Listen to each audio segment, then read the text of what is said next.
Ano po? Sige po, simula po muna, ano. Bali po, tama ka, okay ka na kuya? Okay. Pakisabi po yung buong pangalan, ano po yung, kung nasaan po kayo ngayon, at pakisalaysay kung ano yung kasalukuyang karanasan niyo po ngayon.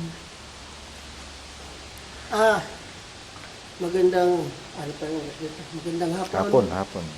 Ah, ako po si Justin Aspa na nagtrabaho sa Stan Paving ng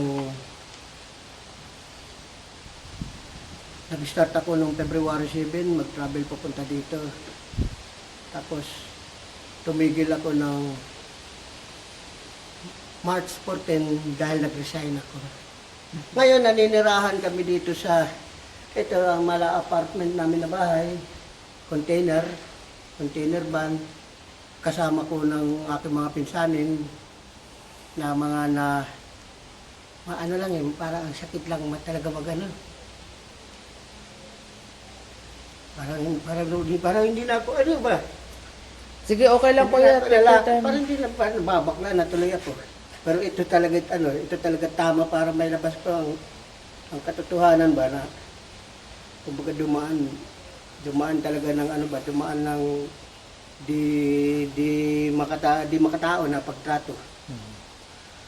Pwede niyo po bang ikwento yung sinasabi niyo pong hindi makatao na pagtrato ko? Isa, sabi lang, napakasakit magkakamag-anak kayo, nagturingan kayong magkakamag-anak, pero isa ako na nakakasaksi na makakakita ako ng mga ganyan na mabigatan ko yung sa mga pinsan ko, yung makakita ako na mapindot, makikiusap, kuya, samahan mo ako, pumindot ng sahod ko. Kasi, paano sila, yung, sabi nga, mga no read, no write Tapos, nandun ako, tutulungan ko, sige tayo ako mapindot. Tapos makikita ko, yan ang sahod, matutuwa ako na ganyan, Aba, okay yan, ang sahod mo ito Pag uwi dati sa Pilipinas, pwede tayo mag-ipon ka, magtayo ka negosyo kung anong nakakahiligan mo.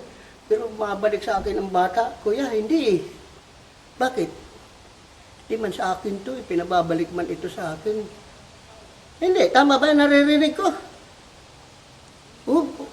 Ano ba sabi ko? Paano ko lalaruin yung ganyan na sistema ng mga nalalaman ko na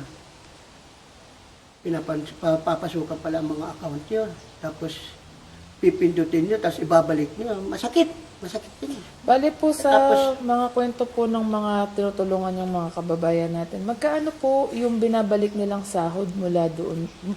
Binabalik nilang sahod papunta sa employer? Encounter ko yan. Yan. Na pumindot ito ng 1,100, pero ibinalik ang 600. Saan natira? 500. New Zealand dollars po to. Opo. Tapos masakit pa na ako na nga nagduda na kasama ko yung sa pag-uwi. Tapos andun pa ang nagpapindot, nakaabang pa sa pinto. Sabi ko, totoo ng bata na ito. Sabi ko, Ano pong pangalan nung pinipindot? Ano pong pangalan nung may-ari ng company? Mil Escobar. Yan ang nakaabang na pinindot ng bata, pinsan ko, tapos ipababalik sa kanya. Bali po sa karanasan nyo, kuya, ilan po yung nagpatulong sa inyo na manghingi ng kanilang karampatang sahod? Ang dami! Ang dami sa akin nagpaparinig yan kasi ang totoo dyan, ma'am. Opo. Ako talaga ang nagbo-voice out ng problema ng tao na masakit lang kasi ako sumasahod talaga ako ng buo. Pinasasahod ako, sabi nga, wala man akong karapat ireklamo Kasi sumasahod ako Pero masakit lang isipin na sa gabi, pupuntahan ka, sasabihin na, pinasahod kita, pero huwag ka lang muna maingay Kasi yung iba, hindi yan sumahod. Sabi ko, parang palpak ito Tapos kinaumagahan mabisita ako dun sa kabila. Ko, sumahod ba kayo? Hindi kuya Sige. Ang gawin mo, ako na nag-uutos ng tao. Ang gawin mo, punta ka doon. Kahit kung wala man sahod, manghiram ka na lang. Maawa ka, nakikita yung asawa, nagbibideo ko. sasabihin dun sa Pilipinas kailan mo kami padadalhan, wala na tayong bigas. Sabi ko, di ka binigyan, di ka pinasahod. Hindi eh. Ano yan? Alam mo, natutulog pa ang tao. Umagang-umaga, tatapikin ko yung mukha. Uy, gising ka. Punta ka doon kay Mel, sabi ko. Bumalik ka kung walang pampasahod, bumalik ka. Pag pinagalitan ka, kami mag-aaway. Kaya pinasahod niya ako. Sabi ko, mag-aaway kami dyan, sabi ko. Kasi hindi pwedeng ganito. Lahatin mo na lang kami, pero ang masakit na ganito.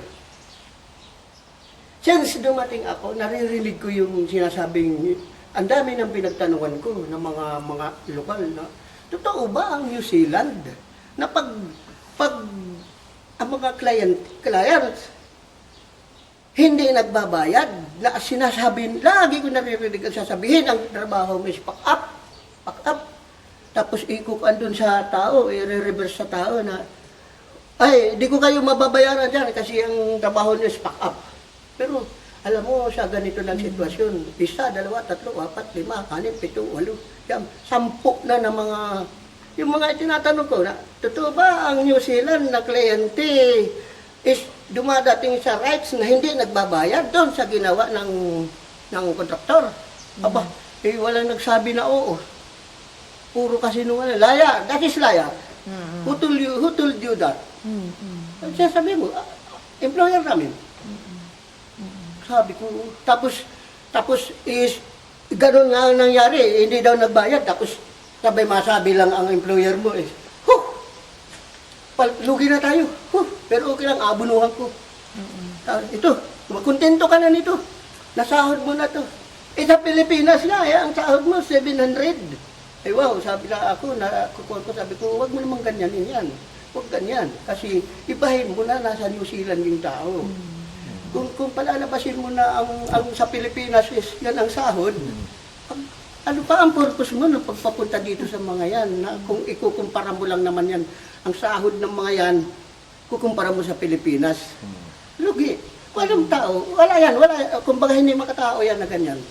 Tapos, Balik po kuya kailan po kayo nag-start na mag-work under Mel Escobar? February 7.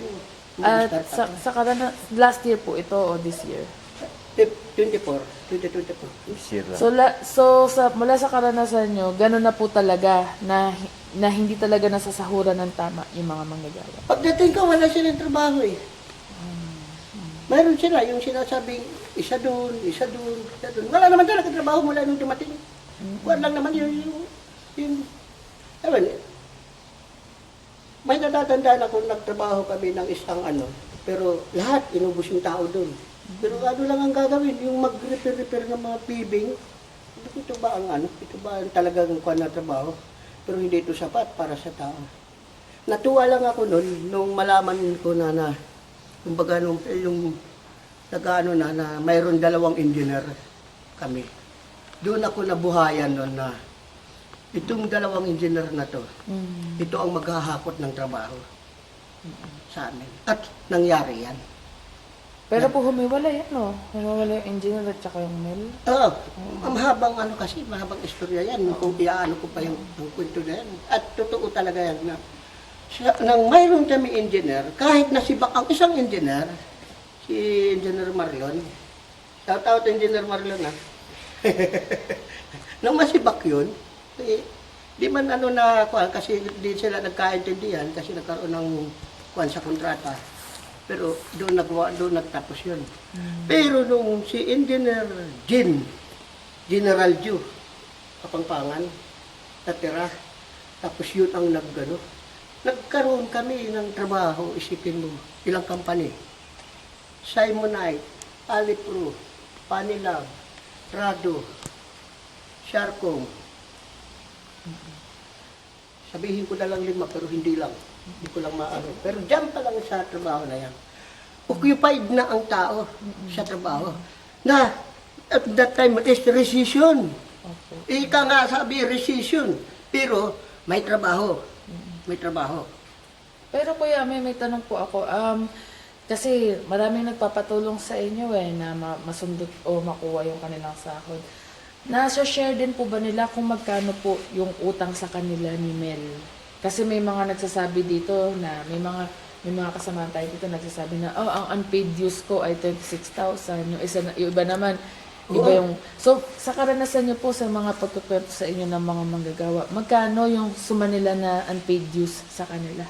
Oo, kung kasi as per contract, mayroon ang kontrata namin is nandun talaga yung sinasabing 30 hours guaranteed na na pag di ka kung walang trabaho, obligado ang company magbigay ng 30 hours a week. Sa ano rin, ang laki nan. Kumbaga, naandun din yung annual leave. Masakit lang na may annual leave. Pero sa payslip ko, mayroon ako annual leave. Pero sa kanila is wala. Tanging dalawa lang kami ang linagyan. Binigyan ang annual leave yung nakikita dyan PWD. Yan, mayroon yan. May annual leave yan sa payslip niya. Tapos sa akin, kami lang. Lahat yung mga dares na yun, wala. Pero yun, sablay yan kasi nasa kontrata yan. May annual leave ka, may sabi yung may 8% ka dun sa kikitain mo sa isang taon. Na sabi nila na pag tinanggal ka, nag-resign ka, mayroon ka matatanggap na 8%. Tapos, mayroon kang 30 hours guaranteed na pag wala kang katrabaho. Kaya nga nagtataka ang mga agency, ang mga napagkautangan namin sa Pilipinas ng mga lending, nagtataka sila na bakit wala kayong sahod, bakit wala kayong pera, na sa contract naman talaga is nandun, nakasaad, na pag walang trabaho, mayroon 30 hours guaranteed. Pero aanuhin ko yan. Kung pagkaano ko sabihin ko kasi magkakamag-anak, oo, pabor, kahit wala yung 30 hours guaranteed. Kahit wala yun. Kahit wala yun. At pabor yun para sa company. Pabor yun. Oo, nandun ako, sasangayon ako. Pero, ang mayroon kayong trabaho, mayroon napasok na pera, mayroon ginagawa yung tao, tapos sasabihin mo walang bayad yan dahil pack up,